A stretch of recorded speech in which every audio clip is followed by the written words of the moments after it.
င်္ဂလာပါ Case Treasury မှာပြန်လည်ကြိုဆိုလိုက်ပါတယ် Case ကပထမတစ်ချိန်တုန်းက Treasury မှာဌာနခွဲလေးတွေရှိတယ်လို့ပြောခဲ့တယ်ပေါ့နော်ဒါဆိုရင် Treasury ဌာနခွဲလေးတွေတဲကမှ TFO လို့ခေါ်တဲ့ Treasury Front Office မှာအဓိကလုပ်နေတဲ့ product 3ခုကို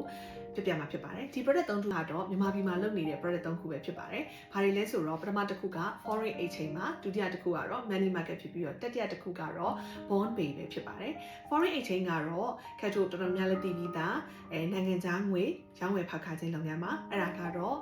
importer တွေ exporter တွေကနေပြီးတော့ရရှိတဲ့နိုင်ငံခြားငွေကြေးတွေကိုလိုအပ်တဲ့ပုံမှာမူတည်ပြီးတော့စီမံခန့်ခွဲရောင်းချခြင်းဖြစ်ပါတယ်နံပါတ်2ကတော့ money market လို့ခေါ်တဲ့ဘဏ်အချင်းချင်းကြားဈေးကွက်ထဲမှာ liquidity management အတွက်လိုအပ်တဲ့လို့ပြုမှုဆောင်ရွက်ခြင်းဖြစ်ပါတယ်နံပါတ်3ကတော့ခက်တို့ရဲ့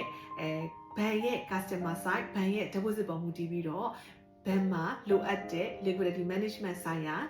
ရည်ရွယ်ချက်အနေနဲ့ Treasury Bond, Treasury Bill အစိုးရအနေရောင်းချတဲ့ငွေတိုက်စာချုပ်ငွေတိုက်သက်သေခံလက်မှတ်တွေကို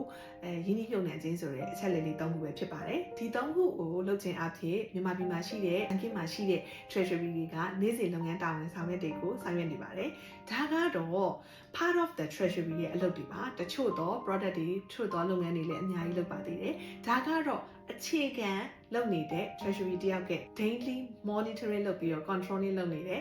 Treasury ရဲ့ one of the GD ပဲဖြစ်ပါတယ်ဒါလို့ဆိုလို့ရှိရင်တော့အကြံဖြေလေးနားလည်လိမ့်မယ်လို့မျှော်လင့်ပါတယ်ကျေးဇူးတင်ပါတယ်ရှင်